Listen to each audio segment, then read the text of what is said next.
আসসালামু আলাইকুম, সবাই কেমন আছেন? আশা করি সবাই ভালো আছেন। তো আমি আমার বাইকের যে অংশগুলা খুলে রাখছিলাম সেই অংশগুলা এখন ধোয়ার জন্য নিয়ে আসছি। এগুলোর অনেক সার্ভিসিংয়ের কাজ আছে।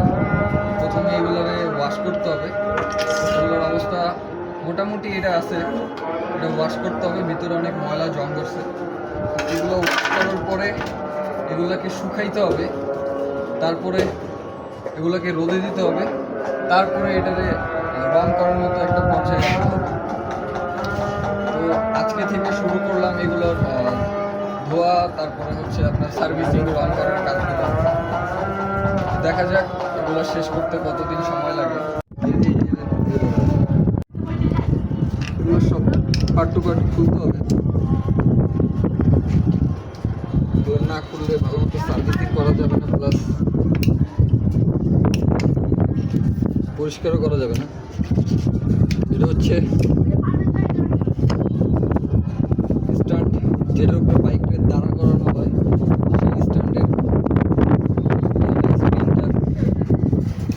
এটা ইউজ করার মতো অবস্থায় আছে কিনা এটারে ঘষা মাজার পরে বোঝা যাবে আর কি।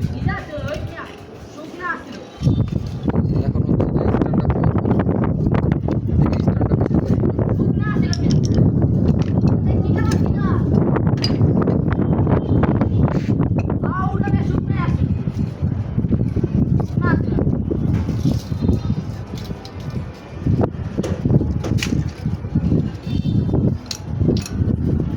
মনে হয় খুলতে পারছি, আলহামদুলিল্লাহ। জং ধরার কারণে আসলে মেন সমস্যাটা হয়ে গেছে। যদি জং না ধরতো তাহলে কাজগুলো আরেকটু ইজিলি হইতো আমার জন্য,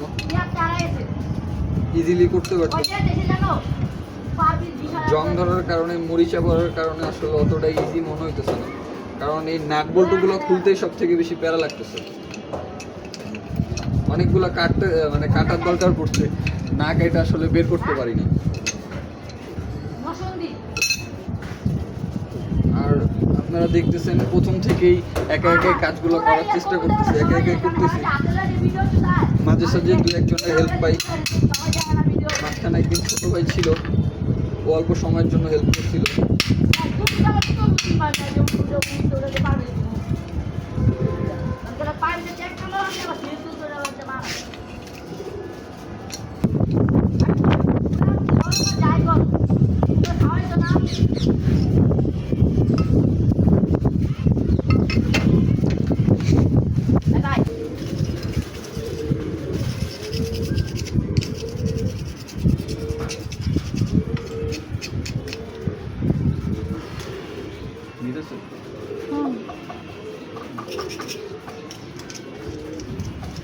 তো আমি কাজগুলো করার জন্য অবশেষে আমাদের বাসার ছাদটারেই সিলেক্ট করলাম, কারণ এই জায়গায় আসলে নিরিবিলি কাজ করা যায়। আর আজকে ওয়েদারটা খুব ঠান্ডা, বৃষ্টির উপর একটা ব্যাপার, আকাশে মেঘ, গরম নাই, এই জন্য গরমের প্যারাটাও লাগতেছে না।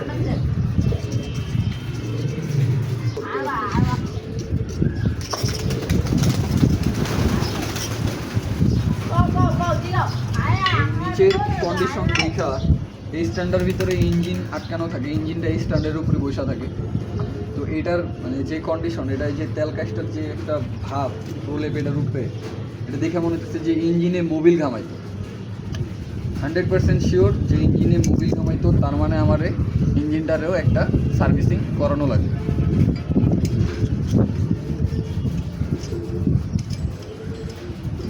তো আপাতত আগে এটার বডি ফিটনেসটারে একটু বিল্ড আপ করি, তারপরে মেজর যে কাজগুলো আছে ইঞ্জিন।